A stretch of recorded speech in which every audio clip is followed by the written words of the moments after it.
Ahoj, vítaj na kanáli Fyzikus, kanáli venovanom hlavne stredoškolskej fyzike. Ja som Fyzikus a v tomto videu ti ukážem, ako sa riešia na gymnáziu príklady na oba Kirchhoffove zákony. Takže rovno si môžeš video pauznúť a odkresliť si toto zadanie príkladu a ideme riešiť. Ahoj, vítaj pri ďalšom videu. Takže v predchádzajúcich dvoch videách som ti vysvetlil, na základe čoho, respektíve na akom princípe alebo akým spôsobom sa používajú a odkiaľ sa vzali dva Kirchhoffove zákony pre elektrické siete a teraz to ideme aplikovať. Čiže už by si mal ovládať pojmy ako uzol, vetva, slúčka. Takže tento obvod má dva uzly, uzol A a uzol B. Pre uzly nejakého rozvetveného, nejakého zložitého elektrického obvodu sa píšu rovnice podľa prvého Kirchhoffovho zákona. Ďalej má tento uzol 1, 2, 3 slúčky, takže podľa druhého Kirchhoffovho zákona budeme písať 3 rovnice. Takže poďme na to. Najprv si napíšeme podľa prvého Kirchhoffovho zákona rovnicu pre uzol A. Na to, aby sme ju mohli napísať, si musíme zvoliť smer prúdov. Tak ja volím smer prúdov od kladného k zápornému, ako je dohodnutý smer prúdu. Takže tento zdroj tlačí prúd sem. Ten zdroj sa nachádza vo vetve 3, takže tam sú, teda ten zdroj tým pádom má elektromotorické napätie UE3 a táto vetva obsahuje tiež rezistor R3, tak aj prúd bude I3. No a mimochodom UE je tam preto, aby to nebolo príliš zložité, takže predpokladáme ideálny zdroj, na ktorom nenastane pokles napätia. Tu podľa polarity tohto zdroja prúd I2 vetvou 2, kde je napätie UE2 a odpor, rezistor R2, tak I2 prechádza takto danou vetvou a takisto z uzla A vychádza prúd I1, lebo tu mám mínus, I1 tadiaľ tu vchádza do uzla a tu vychádza, takže takto. Takže keďže touto vetvou tečie prúd I1 takto, tak to je I1 takto, I2 sem, takže tu I2 je takto a I3 sem, takže I3 takto. Pre uzol A teda môžeme písať podľa prvého Kirchhoffovho zákona, že minus I1 minus I2 plus I3 sa rovná 0. Pre uzol B môžeme písať plus I1 plus I1, lebo vchádza, plus I2 a minus I3 sa rovná 0. To je všetko. Viac sa nedá urobiť s týmto obvodom použitím prvého Kirchhoffovho zákona. Teda dá sa ešte jedna vec. Dôležité je, potom ako si napíšeš všetky rovnice podľa prvého Kirchhoffovho zákona pre daný obvod, skúsiť zistiť, či ich naozaj všetky potrebuješ. To sa robí tak, že si zoberieš jednu rovnicu, napríklad tu pre uzol A, čiže máme minus I1 minus I2 plus I3 sa rovná 0 a skúsiš, či ju nevieš nejakými ekvivalentnými úpravami upraviť tak, aby bola zhodná s rovnicou pre uzol B, a ak sa ti to podarí, tak ti stačí používať iba jednu z nich, lebo je to vlastne tá istá rovnica inak zapísaná. A naozaj, ak prehodíš vlastne tieto ička na druhú stranu, tak tam prejdu s opačným znamienkom. Ja to už nejdem tu ani písať, pri prehadzovaní To znamená, že sa stane to, že tu budeš mať vľavo nulu a vpravo máš i1 plus i2 minus i3. No ale to je len obrátená tá rovnica pre b a to znamená týmto, hej, alebo napíšem plus i1 plus i2 minus i3. Takú úpravu som spravil. Hej, s oboma stranami rovnice. A dostal som to, čo je vlastne rovnica pre b a to znamená, že mne stačí používať iba jednu z týchto dvoch rovníc. Viac sa mi páči tá pre b, takže budem používať túto rovnicu. Dobre, viac neviem urobiť podľa prvého Kirchhoffovho zákona. Podľa druhého Kirchhoffovho zákona si musíme napísať vlastne rovnice pre slučky. Skôr než to začneme robiť, musíme si zaviesť orientáciu napätí na jednotlivých zdrojoch a tá orientácia sa značí od mínus do plus. Toto musíš urobiť najskôr, až potom môžeš písať zákony, druhý Kirchhoffov zákon pre slučku, čiže od mínus do plus, taká je orientácia. A teraz si zvolíš označenie slučiek, kľudne môžeme ísť z hora nadol, to znamená, že toto je slučka 1 a budem sa točiť v smere hodinových ručičiek a tu si daj pozor, keď sa raz rozhodneš a zvolíš si, môžeš si zvoliť točenie slučkou aj opačne, ale dôležité je potom to točenie dodržať aj v tej ďalšej slučke, Nesmieš spraviť to, že tu točíme takto a teraz tu budem mať slučku 2 a dám, že takto. Hej, treba to už dodržať rovnako. Mohlo to byť opačne, ale vo všetkých slučkách potom musím točiť opačne. Takže slučka 2. A ak si pozeral video o teórii druhého Kirchhoff, teda zamerané na teóriu okolo druhého Kirchhoffovho zákona, tak vieš, že síce toto je jednoslučkový obvod, ale keď to doplníš takto, tak je nie dvojslučkový, lebo môžeš obiehať takto, môžeš obiehať takto a môžeš si dávať veľký okruh. To sa značí buď zo spodu, ale tu si zavadziam tou rovnicou, alebo z vrchu, hej, že takto, a to bude, neviem, či to vidíš, ono to nie je dôležité, teraz slučka 3, hej, taká šípka sa naznačí. Dobre, to znamená, že poďme písať rovnice pre slučku 1. Slučka 1.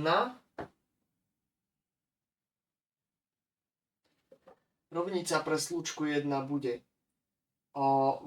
Na ľavej strane vypíšeme všetky napätia, ktoré tam máme. A s takým znamienkom, aká je ich, nie orientácia, ale so znamienkom v súlade, alebo nie sú podľa toho, či sú so znamienkom podľa toho, či sú v súlade alebo v nesúlade s točením v slučke. Čiže keďže ja tu behám takto, tak napätie UE1 je v súlade s mojím obiehaním, takže tu bude UE1 plusové. Hej, takto krúžim, ale napätie UE2 má záporné znamienko. Dobre, teraz musím všetky RIčka, ktoré sa vypísať dajú v tejto slučke. Ono je to tak, že keď píšeš slučku 1, keď ja píšem slučku 1, tak ako keby toto tu nebolo. Potom keď budem písať slučku 2, tak ako keby táto vetva tu nebola. A potom keď píšem slučku 3, tak ako keby ten stred tam nebol. Hej, tak sa to píše. Čiže teraz ja som si odmyslel som si toto, ako keby tam nebolo. Takže mám UE1 minus UE2 sa rovná a tu budú tie RI členy, koľko ich bude 2, lebo mám 2 rezistory, tak aha, RI minus dám, minus sa mi ľahko na plus prepíše, RI a teraz ideme. No jeden je R1, jeden je R2, iné tam nie sú, toto som si zatiaľ odmyslel. A teraz tiež točím takto, prúd ide takto, tak tento R1 I1 je kladný.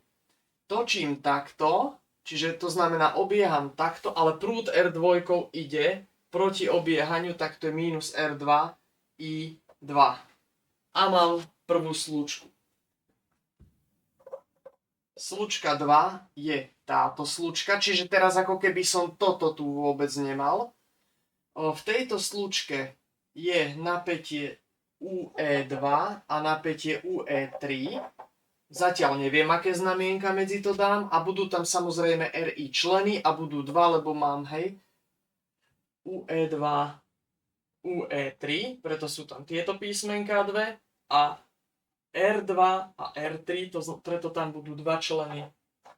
Jeden R2, I, druhý bude, mínusko sa mi ľahšie prepíše na plusko, R3 krát I a teraz ideme vlastne to poriadne pozisťovať znamienka a dať prúdy. Prúd bude I2, lebo I2 prechádza R2, to je dobré. R3 prechádza I3, dobre, takže takto. A teraz, či sú dobré znamienka. UE2, keď obiehame takto, tak sme v súlade s UE2, to je plus, to je kladné, to je dobré. Keď obiehame takto, tak sme aj v súlade s UE3, takže tu je to takto. Tu je to plus.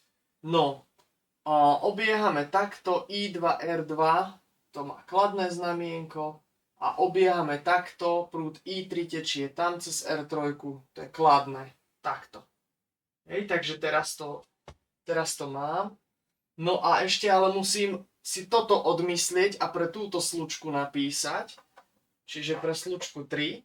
A tam je, napätia sú tam UE1 a UE3. UE2 tam nie je, lebo toto si nevšímam. A takisto je tam vlastne R1, I1 člen a R3I3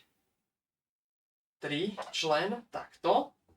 Ale ešte neviem, aké sú medzi nimi znamienka. No, keďže obieham takto, tak UE1 je kladné, aj R1, I1 je kladné. Toto je kladné, toto je kladné. Tu si tam zatiaľ mínus. A obieham takto, tak je UE3 je kladné, aj R3I3 je kladné. Takto. Hej, takže takto to je. To znamená, mám 3 rovnice, ktoré teoreticky budú 3 rovnice o 3 neznámych. Hej, 3 neznáme prúdy. To znamená, že bolo by to nejako zjednodušiť. Možno. Dobre by bolo, keby existoval nejaký podobný fígel ako tu, že keď ukážeš, že táto rovnica po úprave je vlastne touto, tak jednu z nich nepotrebuješ. Tak aj tu by bolo, radšej by som riešil 2 o 2 ako 3 o 3 neznámych. A dá sa to aj tu, ak ti vyjde, že sčítaním niektorých dvoch z týchto 3 rovníc dostaneš tretiu, tak tá tretia je tam zbytočná, tú, ktorú si dostal tým sčítaním. A keď sčítame tieto dve, tak budeme mať čo? Budeme mať UE1, za chvíľu budem musieť zmeniť farbu, UE1 minus UE2, ale nie ja, ale farbu fixky, UE1 minus UE2 plus UE2 plus UE3, hej, plus UE3, tak sa rovná R1 krát I1 minus R2 krát I2 plus R2 I2 plus R3 I3. Takto. Dobre, a teraz, minus UE2 plus UE2 vypadne, aj minus R2 I2 plus R2 I2, toto celé, hej, vypadne a dostávam, čo keď z tohto bude 0, UE1 plus UE3 sa rovná R1 krát I1 plus R3 I3. Ale to je... tu mám chybu. Plus. Lebo takto obieham, som v súlade aj s UE3. Dobre. A prišiel som na to vďaka tomu, že ja viem, že súčtom týchto dvoch mám dostať tú tretiu a tá tretia mi má výjsť ako zbytočná. Čiže je to veľmi na pozornosť. Toto, náročné. Takže máme vlastne toto. Toto a to je vlastne rovnica pre slučku 3, to znamená, že mne stačí robiť a dosadzovať čísla do tejto dvojice rovníc a použiť ešte túto, lebo tam bude toho trošku viac. Takže poďme si teraz dosadiť.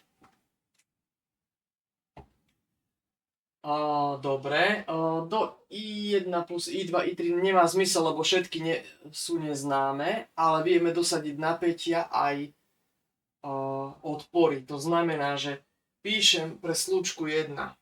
Pre slučku 1 budeme mať UE1 je 12 minus UE2 je 6 sa rovná R1, I1. R1 to je 6 I1 minus 3 I2. Pre slučku 2 píšem, musím to takým menším, lebo toho bude teraz strašne veľa. Pre slučku 2 mám 6 plus 24 sa rovná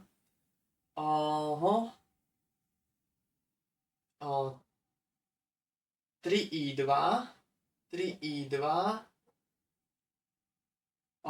plus 8i3. Takto. No, len problém tu je taký, že môžeme si to ešte no, to je jedno. Môžeme si to zjednodušiť takto, že pre slučku 1 máme 12 minus 6 je 6, čiže mám 6 sa rovná 6i1 minus 3i2. Dobre, pre slučku 2 mám 6 plus 24 je 30. 30 je 3i2 plus 8i3. No len problém je, že ak si pamätáš na matiku, tak keď riešiš rovnice o dvoch neznámych, ja si teraz rýchlo jednu vymyslím, že napríklad 10 sa rovná 2x plus 6 y, takto. A čo je 20 sa rovná 4x plus 12y. A toto vieš riešiť v matike, ale prečo to vieš riešiť? Lebo máš x, y, ale mám tu ja i1, i2 a tu i2, tak tu by malo byť i1 potom a to už není problém zameniť, aby mi to vyzeralo takto. Lenže problém je, že ja tu mám i1, i2 a tu mám i2, i3. Čiže toto sa zatiaľ nedá riešiť, tak ako sa v matematike dá toto, lebo to nie je klasická sústava, ale my tomu pomôžeme, aby to dostalo tento tvar tak, že my si vlastne vyjadríme to i3 z tej rovnice pre uzol B a tým pádom to bude mať iba s i1, i2 a jednu aj druhú rovnicu a môžem to riešiť ako sústavu dvoch rovníc o dvoch neznámych. Čiže rovnicu pre slučku 1 nemením, to je 6 sa rovná 6i1 minus 3i2 a rovnicu túto, no 3i2 si nechám, lebo i2 chcem mať i1, i2 a tu si musím to i3, tu dám 8 krát, to si musím vyjadriť tak, to i3, musím si vyjadriť to i3, aby to i3 tam nebolo. A keď si i3 vyjadrím z tohto, to je tá istá, hej, len je obrátená, tak to bude vlastne, keď ho prehodím na druhú stranu a to bude i3 sa rovná i1 plus i2. Takže vlastne tu dám i1 plus i2, hej. Toto som nahradil tou zátvorkou. To je táto zátvorka teraz. Teraz to ešte, hej, stále sa mi nemení. Tá prvá rovnica 6i1 minus 3i2. Slučka 2 je 30 sa rovná 3i2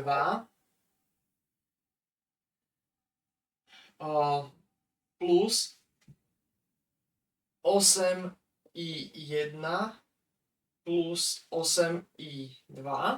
Zase so slučkou 1 nič nerobím, čiže 6 sa rovná 6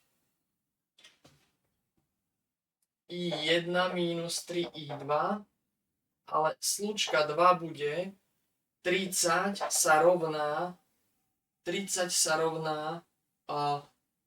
8i1, ja to už upravím takto, hej, aby som to mal i1, i2, takto. A 3i2 plus 8i2 je 11i2, aha, a teraz tuto, v tomto rámčeku to má taký tvar ako tu. Teraz to viem riešiť. A ako sa to rieši? No, že si vyjadrím jednu rovnicu, z jednej rovnice si vyjadrím jednu neznámu a dosadím do druhej a potom vypočítam, tam mi zmizne v tej druhej, budem mať rovnicu o jednej neznámej a vrátim sa späť do toho dosadenia a zistím tú druhú neznámu. Čiže vyjadríme si zo slúčky 1, keď si vyjadrím 3i2, tak môžeme si aj takto, že 6i zo slúčky 1, preto to je pre slúčku, zo slúčky 1, 6i1 sa bude rovnať 6 plus 3i2, z čoho dostávame, že radšej pod seba pomaličky, že i1 sa dá nahradiť 6 plus 3i2 lomené 6. Takto. Týmto to viem, čo je inak 1 plus 1 polovica, to je inak, hej, lebo toto je 6 šestín plus 3i2 šestiny a toto je 1, čiže takto, čiže i1 je 1 plus a 3 šestiny sú 1 polovica, čo je inak 0,5 i2, hej. Takto sa to dá. Takto sa to dá. To som vyjadril z jednotky, takže i jednotku v dvojke rovnici pre slučku 2, toto nahradím týmto celým. Čiže budem mať, že pre slučku 2 bude platiť, že to je 30 sa rovná 8 krát a i1 je toto. 8 krát 1 plus 0,5 i2 plus 11 i2. Dobre, neviem, ako mám hlboký záber, takže nižšie už nejdem, ale idem s tým sem hore. Hej, a teraz mám slučka 2, teda je 30 sa rovná 8 krát 1 je 8 plus 8 krát 0,5 je 4i2 plus 11i2 sa rovná 30. No a to máme 30 minus 8, to je 22. Dám minus 8, hej, minus 8, takto, aby si videl minus 8 pre moju hlavu, čiže prejde to sem a 30 minus 8 je 22 sa rovná a 4i2 plus 11i2 je 15i2, to znamená, že podelím 15 a dostávam, že i2 je 22 15 ampéra. Takto. Môžeš si to približne vyčísliť kalkuláčkou, koľko to je. A teraz sa môžeme vlastne vrátiť do vyjadrenia toho i1, čiže sem, lebo i2 nám vyšlo ako 22, čiže keď teraz týchto 22 15 dosadím sem, tak dostanem i1. Čiže toto si môžeme potom vyčísliť. Poďme najprv i1. i1 je teda 1 plus 1 polovica krát 22 15. Takto. Čiže i1 je takto to spravíme. To je 22 tricatín tricatín a toto je 30 tricatín, aby sa mi to dalo sčítať. No a to je 52 tricatín ampéra. Hej, lebo keď mám rovnaké základy, tak zase rovnaký menovateľ, tak menovateľ je taký istý a 30 plus 22 je 50, takže mám toto, takže som aj toto určil. No a ten prúd I3, určíme vlastne z tej, ktorú sme si zvolili pre uzol. Hej? Lebo oni sú nezávislé, mohli sme si vybrať, že ktorá má krajší tvar od začiatku a iba s tou robiť. No a to je táto. Hej? A s nej, keď si I3 vyjadríme, tak I3 je vlastne, ono je to vlastne aj tu použité, aha, že I3 sa rovná I1 plus I2, preto tu už mám 8 krát v zátvorke I1 plus I2, čiže presne to použijem, že I3 je I1 plus I2, takto.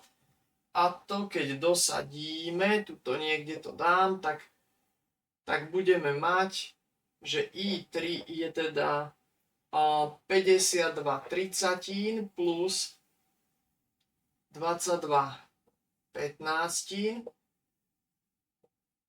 To môžem dvoma rozšíriť, aby to boli tricatiny, čiže 52 tricatín plus 2, spravím toto, hej, aby tu bolo 30, aby som to mohol ľahko sčítať, čiže 44 tricatín a I3 bude tricatín a to je 96 tricatín ampéra, hej, a keď chceš, tak si to môžeš aj vyčísliť. Takže bola to fuška. To by bolo z tohto videa všetko. Ja ti ďakujem za pozornosť. Dúfam, že sa ti video páčilo a dúfam, že ti pomôže pochopiť túto naozaj veľmi ťažkú problematiku. Ak sa ti páčilo, daj mi prosím ťa like a odber, aby som mohol pokračovať ďalej v tvorbe. No a inak sa vidíme pri ďalšom videu. Držím palce, hlavne asi na seminári. Maj sa pekne, ahoj.